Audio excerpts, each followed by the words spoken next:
Pasadena Police Department 911. What is your emergency? Oh my god, I just saw a kid get hit by a car. Where's the accident? I'm in front of Blair High School on Marengo Avenue. Can you tell me if anyone was hurt? Yeah, there's a kid lying in the street. Oh my god, I think he's dead. Hurry! Okay, we are sending out the police and paramedics now. They should be there shortly. Okay.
My name is Officer Mario Ortiz. I'm with the Pasadena Police Department.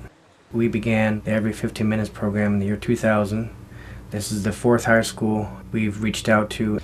The title Every 15 Minutes comes from the statistic that every 15 minutes somewhere in this country someone dies from an alcohol-related collision. The day begins early in the morning, and it begins with makeup preparation. I don't know if this is the most scariest thing. If it's the most what? Scariest. Members of the traffic section arrive on scene, and they set up and coordinate the scene. We utilize a lot of city agencies to assist us with traffic and tows, emergency personnel, photos. There is a great deal of equipment and supplies needed to fund the program. So through the help of State Farm Insurance, we're able to put the program together. To everybody that participates in the program are real life people. All the kids are students from Blair High School. The parents you saw were actually their parents. Those are actual members of the Pasadena Traffic Section and the Pasadena Fire Department. The idea here is when they're removed from class, they're dead. They've been removed from every aspect of their life. They do not get to go home. They do not get to make phone calls or talk to their friend.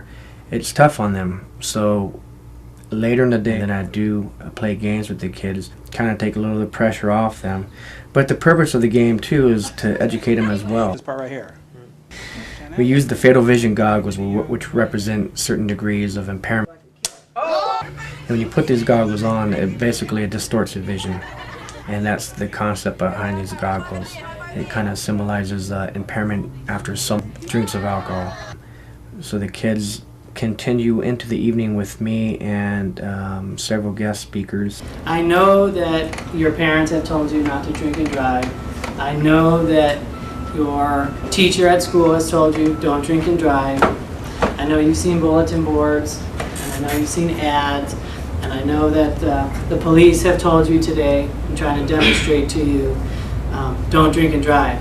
Well, this is sort of my message to you is this is your last chance to get the message is from the coroner's office. During the accident,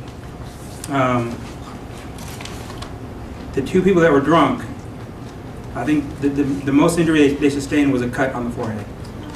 The other people that were driving to work died in the accident. And they not only died in the accident, they also burned up in the accident. If you were to hurt somebody while you were involved in an auto accident, you are now liable for that accident. Personally liable, somebody could sue you, and those damages, award amounts could exceed millions. They can be very, very large. Usually when cars get in an accident, it's not like the movies, they don't catch on fire. But this accident was so severe that it knocked out the gas tank from one of the cars and it immediately caught on fire.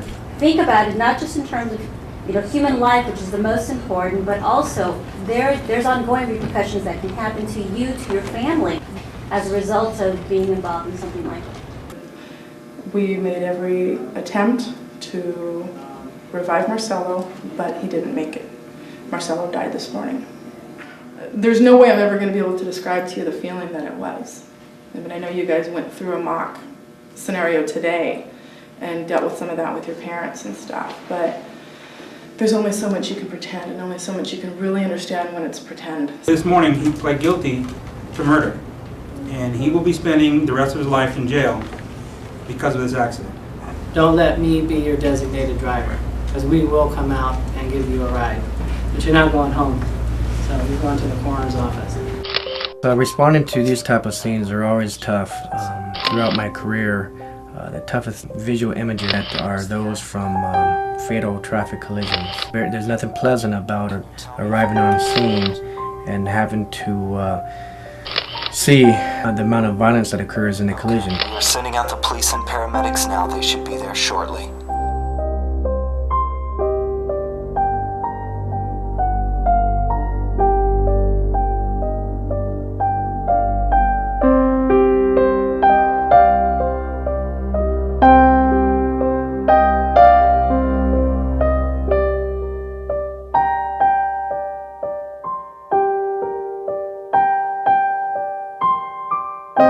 Roger Gilchrist, come with me. Services for Roger Gilchrist will be held Monday, May 26, 2003 at 10 a.m.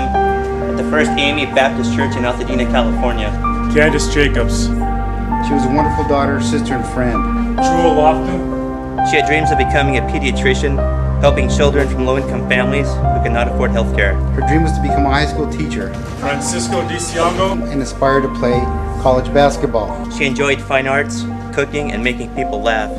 Jessica Hernandez. She was always working on a community service project which involved children, her first love.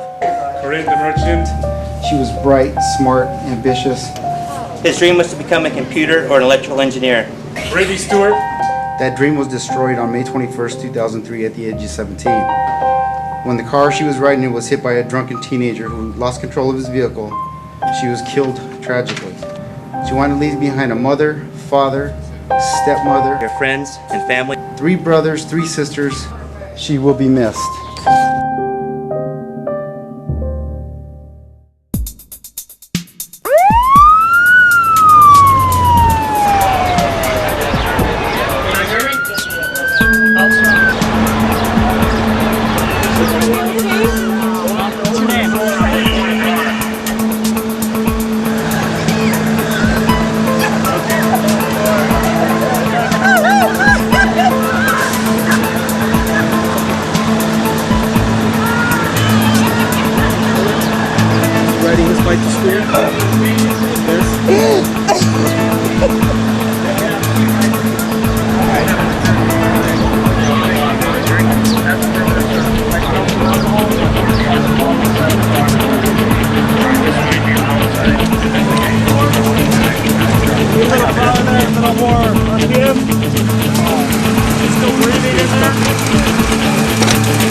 She can't do it. Terminate the test. Okay.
Teenagers never think that something like this can happen to them. They just don't believe that their life could be cut short. They don't believe that their friends could die. And they don't believe that innocent bystanders could be hurt. They don't think of the impact it's going to have on their family, their friends, people that they may not even really realize know them and love them. I'm pronouncing her right now. What's the time? I hope her parents are. Do we have parents here, or is anyone notified them? I'm not sure. We're pronouncing her dead at There was a couple 09:55. PD units there. They were trying to make some notifications. We should probably clean her up before the parents have to see her. Most of the time, of course, the parents come and they're really in shock. And they're very, very, very concerned. Many times they're very tearful. You know, as parents, you see blood on your child and, you know, you're just going to go crazy. So they're usually very, very upset and very worried and tearful. Mrs. Guerrero, I have Dr. Luna here, and Ginger's back too. Mrs. Guerrero? Hello, I'm Dr. Luna.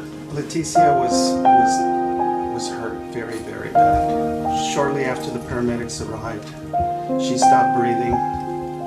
Cuando ya llegaron los paramédicos, ya que estaban allí poquito tiempo, se paró de respirar. And her heart stopped. Y se paró el corazón.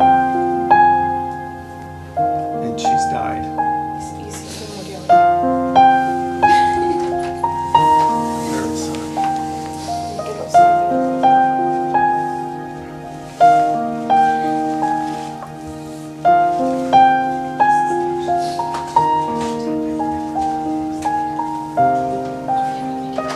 ¿Ella murió? Yes.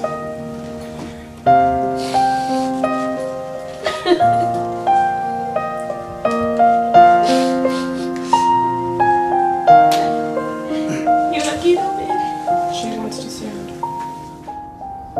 Being declared like dead at the hospital for an accident that happened that involved alcohol was hard. Just hearing my mom cry and the way she was touching me, and I was like, wow, if I was dead, I wouldn't have even felt that. I wouldn't even hear her, but not like the way I heard her, the way she was crying.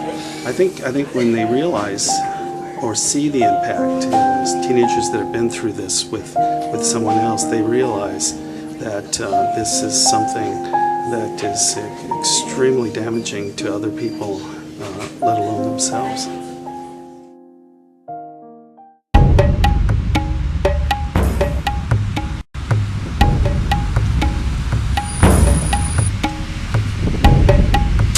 You know what amazes me is the fact that there's so many programs out there, and kids and adults should know by now it is not wise to drink and drive, and yet they still make that choice and do it. What is your name? Chelsea what?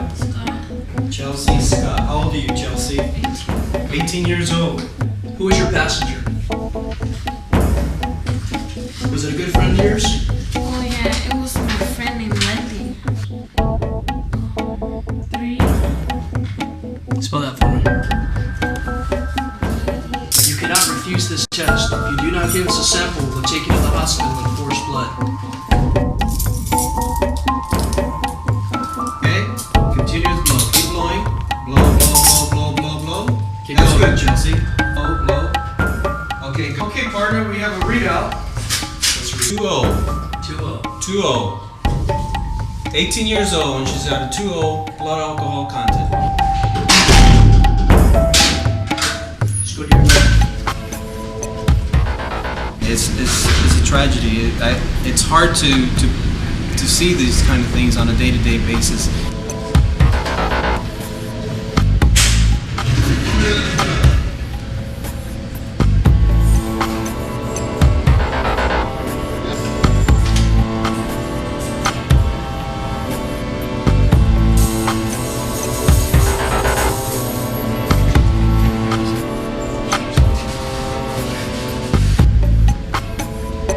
Have the paramedics come and check her, and then we need need to make a phone call. We're going to be calling your parents. Good luck to you. All I can say.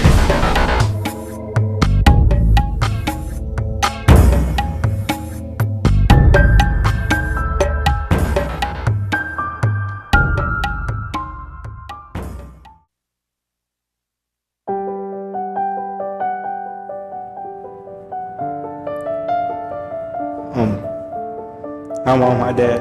Well, by the time you hear this, I'm dead. I just want to say, I'm sorry I never really got to show you my full potential. I've asked for a lot in this life, and I've gotten even more in return.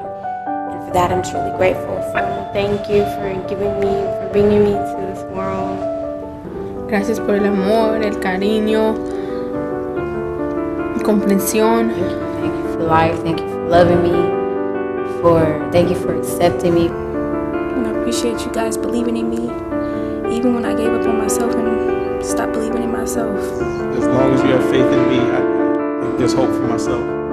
I love everyone and just hope everyone can be happy after this. I know your biggest goal was me, and I know I won't be with you anymore. I'm gonna miss you all. I hope that you would keep me in your hearts and in your prayers, and realize that my death is my homecoming. I love you. I need you guys to know that, to believe it, and to feel it in your hearts. Take the time to celebrate life. Take every day as if it was your last day. Don't take anything for granted. Live every day as if it were your last.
Buckle up, be safe, don't drink and drive. Peace and love.